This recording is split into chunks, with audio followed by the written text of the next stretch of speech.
Elon Musk ಸಂಪೂರ್ಣ ಜೀವನ ಚರಿತ್ರೆ. ಎಲಾನ್ ರೀವ್ ಮಸ್ಕ್ ಇಂದಿನ ಜಗತ್ತಿನ ಅತ್ಯಂತ ಪ್ರಭಾವಶಾಲಿ ಉದ್ಯಮಿಗಳು, ತಂತ್ರಜ್ಞಾನ ನಾವೀನ್ಯಕಾರರು ಹಾಗೂ ಭವಿಷ್ಯ ಚಿಂತಕರಲ್ಲಿ ಒಬ್ಬರು. ವಿದ್ಯುತ್ ವಾಹನಗಳು, ಖಾಸಗಿ ಬಾಹ್ಯಾಕಾಶಯಾನ, ಕೃತಕ ಬುದ್ಧಿಮತ್ತೆ, ನವೀಕರಿಸಬಹುದಾದ ಶಕ್ತಿ ಮತ್ತು ಮಾನವ ಸಮಾಜದ ಭವಿಷ್ಯ ಕುರಿತಾಗಿ ಅವರ ದೃಷ್ಟಿಕೋನ ವಿಶ್ವದ ಗಮನ ಸೆಳೆದಿದೆ. Tesla, ಸ್ಪೇಸ್ಎಕ್ಸ್, Neuralink, the boring company ಮುಂತಾದ ಸಂಸ್ಥೆಗಳ ಮೂಲಕ ಅವರು ಅಸಾಧ್ಯ ಎನ್ನಲ್ಪಟ್ಟ ಅನೇಕ ಕನಸುಗಳನ್ನು ವಾಸ್ತವಕ್ಕೆ ತಂದಿದ್ದಾರೆ. ಬಾಲ್ಯ ಮತ್ತು ಕುಟುಂಬ ಹಿನ್ನೆಲೆ. ಎಲಾನ್ ಮಸ್ಕ್ ಜನನ ಜೂನ್ 28, 1971 ರಂದು ದಕ್ಷಿಣ ಆಫ್ರಿಕಾದ ಪ್ರಿಟೋರಿಯಾದಲ್ಲಿ ನಡೆಯಿತು. ತಂದೆ ಎರೋಲ್ ಮಸ್ಕ್ ಎಂಜಿನಿಯರ್ ಹಾಗೂ ಉದ್ಯಮಿ. ತಾಯಿ ಮೇ ಮಸ್ಕ್ ಕ್ಯಾನೇಡಿಯನ್ ಮೂಲದ ಮಾದರಿ ಹಾಗೂ ಪೌಷ್ಟಿಕ ತಜ್ಞೆ.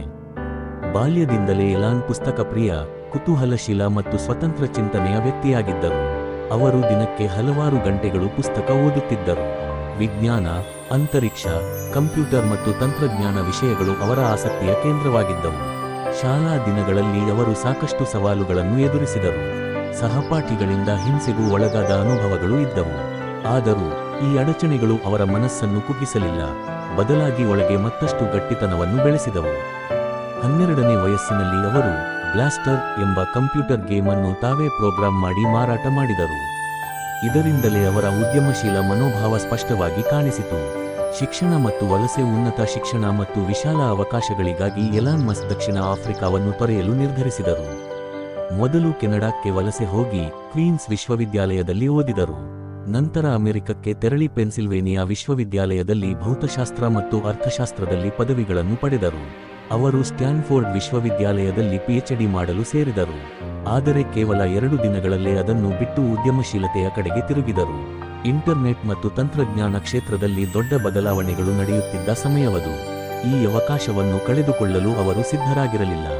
ಜಿಪ್ 2 ಮೊದಲ ಯಶಸ್ಸು. 1995 ರಲ್ಲಿ ತಮ್ಮ ಸಹೋದರ ಕಿಂಬಲ್ ಮಸ್ಕ್ ಜೊತೆಗೆ ಜಿಪ್ 2 ಎಂಬ ಕಂಪನಿಯನ್ನು ಆರಂಭಿಸಿದರು. ಇದು ಆನ್ಲೈನ್ ಸಿಟಿ ಗೈಡ್ ಹಾಗೂ ನಕ್ಷೆ ಸೇವೆಗಳನ್ನು ಪತ್ರಿಕೆಗಳಿಗೆ ಒದಗಿಸುವ ಸಂಸ್ಥೆಯಾಗಿತ್ತು. ಆರಂಭಿಕ ದಿನಗಳಲ್ಲಿ ಹಣದ ಕೊರತೆ ಇತ್ತು. ಎಲಾನ್ ಕಚೇರಿಯಲ್ಲೇ ನಿದ್ರೆ ಮಾಡುತ್ತಿದ್ದ ಸಂದರ್ಭಗಳು ಇದ್ದವು.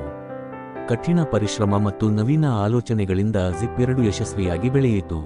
1999 ರಲ್ಲಿ ಕಂಪ್ಯಾಕ್ ಸಂಸ್ಥೆ ಜಿಪ್ 2 ಅನ್ನು ಸುಮಾರು $307 ಮಿಲಿಯನ್ ಖರೀದಿಸಿತು. ಈ ಒಪ್ಪಂದದಿಂದ ಎಲಾನ್ ಮಸ್ಕ್ ಮೊದಲ ಬಾರಿಗೆ ಕೋಟ್ಯಧಿಪತಿಯಾದರು. ಪೇಪಾಲ್ ಡಿಜಿಟಲ್ ಹಣಕಾಸಿನ ಕ್ರಾಂತಿ. ಜಿಪ್ 2 ಮಾರಾಟದ ನಂತರ ಎಲಾನ್ X.com ಎಂಬ ಆನ್ಲೈನ್ ಬ್ಯಾಂಕಿಂಗ್ ಸಂಸ್ಥೆಯನ್ನು ಆರಂಭಿಸಿದರು. ನಂತರ ಇದು ಪೇಪಾಲ್ ಆಗಿ ರೂಪಾಂತರಗೊಂಡಿತು. ಪೇಪಾಲ್ ಆನ್ಲೈನ್ ಪಾವತಿಗಳನ್ನು ಸುಲಭ, ಸುರಕ್ಷಿತ ಮತ್ತು ವೇಗವಾಗಿ ಮಾಡುವ ವ್ಯವಸ್ಥೆಯನ್ನು ಜಗತ್ತಿಗೆ ಪರಿಚಯಿಸಿತು. 2002 ರಲ್ಲಿ ಇಬೇ ಸಂಸ್ಥೆ ಪೇಪಾಲ್ ಅನ್ನು ಸುಮಾರು $1.5 ಬಿಲಿಯನ್ ಖರೀದಿಸಿತು. ಈ ವ್ಯವಹಾರದಿಂದ ಎಲಾನ್ ಮಸ್ಕ್ ಅವರಿಗೆ ಭಾರೀ ಆರ್ಥಿಕ ಸಂಪತ್ತು ಲಭಿಸಿತು. ಆದರೆ ಅವರು ಈ ಹಣವನ್ನು ವೈಭವಕ್ಕೆ ಬಳಸದೆ ದೊಡ್ಡ ಕನಸುಗಳಿಗಾಗಿ ಹೂಡಿಕೆ ಮಾಡಲು ನಿರ್ಧರಿಸಿದರು. ಸ್ಪೇಸ್ ಎಕ್ಸ್ ಬಾಹ್ಯಾಕಾಶದ ಕನಸು. ಬಾಲ್ಯದಿಂದಲೇ ಅಂತರಿಕ್ಷದ ಬಗ್ಗೆ ಅಪಾರ ಆಸಕ್ತಿ ಹೊಂದಿದ್ದ ಎಲಾನ್ 2002 ರಲ್ಲಿ Space Exploration Technologies Corp SpaceX ಅನ್ನು ಸ್ಥಾಪಿಸಿದರು. ಗುರಿ ಒಂದೇ: ಬಾಹ್ಯಾಕಾಶ ಪ್ರಯಾಣವನ್ನು ಕಡಿಮೆ ವೆಚ್ಚದಲ್ಲಿ ಸಾಧ್ಯವಾಗಿಸುವುದು ಮತ್ತು ಮಾನವನನ್ನು ಮಂಗಳ ಗ್ರಹಕ್ಕೆ ಕಳುಹಿಸುವುದು. ಆರಂಭದಲ್ಲಿ ಸ್ಪೇಸ್ ಎಕ್ಸ್ ಅನೇಕ ವಿಫಲತೆಗಳನ್ನು ಕಂಡಿತು. ಮೊದಲ 3 ರಾಕೆಟ್ ಪ್ರಯೋಗಗಳು ವಿಫಲವಾದವು. ಹಣವು ಮುಗಿಯುವ ಹಂತಕ್ಕೆ ಬಂದಿತ್ತು. ಆದರೆ 4ನೇ ಪ್ರಯತ್ನ ಯಶಸ್ವಿಯಾಯಿತು. ಈ ಯಶಸ್ಸು ನಾಸಾ ಜೊತೆ ದೊಡ್ಡ ಒಪ್ಪಂದಗಳಿಗೆ ದಾರಿ ಮಾಡಿಕೊಟ್ಟಿತು. ಇಂದು SpaceX Falcon 9, Falcon Heavy, Starship ಮುಂತಾದ ರಾಕೆಟ್ಗಳ ಮೂಲಕ ಬಾಹ್ಯಾಕಾಶ ತಂತ್ರಜ್ಞಾನದಲ್ಲಿ ಕ್ರಾಂತಿ ಮಾಡಿದೆ. ಮರುಬಳಕೆ ಮಾಡಬಹುದಾದ ರಾಕೆಟ್ಗಳು ವೆಚ್ಚವನ್ನು ಗಣನೀಯವಾಗಿ ಕಡಿಮೆ ಮಾಡಿವೆ. ಟೆಸ್ಲಾ ವಿದ್ಯುತ್ ವಾಹನಗಳ ಭವಿಷ್ಯ. 2004 ರಲ್ಲಿ ಎಲಾನ್ ಮಸ್ಕ್ ಟೆಸ್ಲಾ ಮೋಟರ್ಸ್ ಸಂಸ್ಥೆಗೆ ಸೇರಿದರು. ನಂತರ ಸಂಸ್ಥೆಯ ಸಿಇಒ ಆಗಿ ನೇತೃತ್ವ ವಹಿಸಿದರು. ಟೆಸ್ಲಾ ಗುರಿ: ಪರಿಸರ ಸ್ನೇಹಿ, ಉನ್ನತ ಕಾರ್ಯಕ್ಷಮತೆಯ ವಿದ್ಯುತ್ ವಾಹನಗಳನ್ನು ಜನಸಾಮಾನ್ಯರಿಗೆ ತಲುಪಿಸುವುದು. Tesla Roadster, Model S, Model 3, Model X, Model Y ಮುಂತಾದ ಕಾರುಗಳು ಜಾಗತಿಕವಾಗಿ ಭಾರಿ ಜನಪ್ರಿಯತೆ ಪಡೆದಿವೆ. ಆರಂಭದಲ್ಲಿ ಟೀಕೆ, ನಷ್ಟ ಮತ್ತು ಅನುಮಾನಗಳಿದ್ದರೂ ಇಂದು ಟೆಸ್ಲಾ ವಿಶ್ವದ ಅತ್ಯಂತ ಮೌಲ್ಯಯುತ ವಾಹನ ಕಂಪನಿಗಳಲ್ಲಿ ಒಂದಾಗಿದೆ. ಸೋಲಾರ್ ಸಿಟಿ ಮತ್ತು ನವೀಕರಿಸಬಹುದಾದ ಶಕ್ತಿ. ಎಲಾನ್ ಮಸ್ಕ್ ನವೀಕರಿಸಬಹುದಾದ ಶಕ್ತಿಗೆ ಹೆಚ್ಚಿನ ಒತ್ತು ನೀಡಿದರು. ಸೋಲಾರ್ ಸಿಟಿ ನಂತರ ಮೂಲಕ ಸೌರಶಕ್ತಿ ಉತ್ಪಾದನೆ, ಬ್ಯಾಟರಿ ಸಂಗ್ರಹಣಾ ವ್ಯವಸ್ಥೆಗಳು ಜನಪ್ರಿಯವಾದವು. ಗುರಿ: ಜಾಗತಿಕ ಶಕ್ತಿ ವ್ಯವಸ್ಥೆಯನ್ನು ಹಸಿರು ಶಕ್ತಿಯತ್ತ ತಿರುಗಿಸುವುದು. ನ್ಯೂರಲಿಂಕ್ ಮಾನವ ಯಂತ್ರ ಸಂಪರ್ಕ ನ್ಯೂರಲಿಂಕ್ ಸಂಸ್ಥೆಯ ಮೂಲಕ ಎಲಾನ್ ಮಸ್ಕ್ ಮಾನವ ಮೆದುಳು ಮತ್ತು ಕಂಪ್ಯೂಟರ್ ನಡುವಿನ ಸಂಪರ್ಕವನ್ನು ಅಭಿವೃದ್ಧಿಪಡಿಸಲು ಪ್ರಯತ್ನಿಸುತ್ತಿದ್ದಾರೆ.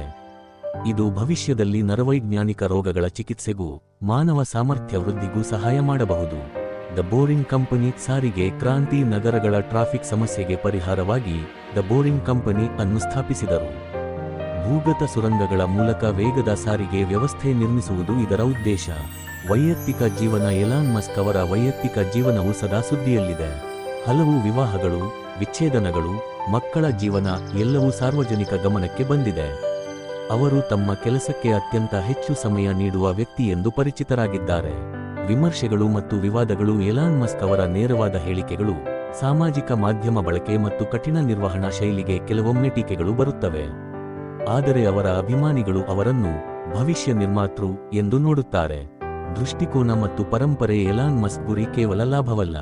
ಮಾನವ ನಾಗರಿಕತೆಯನ್ನು ಬಹುಗ್ರಹ ಜೀವಿಯಾಗಿಸುವುದು, ಹವಾಮಾನ ಬದಲಾವಣೆ ವಿರುದ್ಧ ಹೋರಾಡುವುದು ಮತ್ತು ತಂತ್ರಜ್ಞಾನವನ್ನು ಮಾನವನ ಕಲ್ಯಾಣಕ್ಕಾಗಿ ಬಳಸುವುದು ಅವರ ದೃಷ್ಟಿಕೋನ.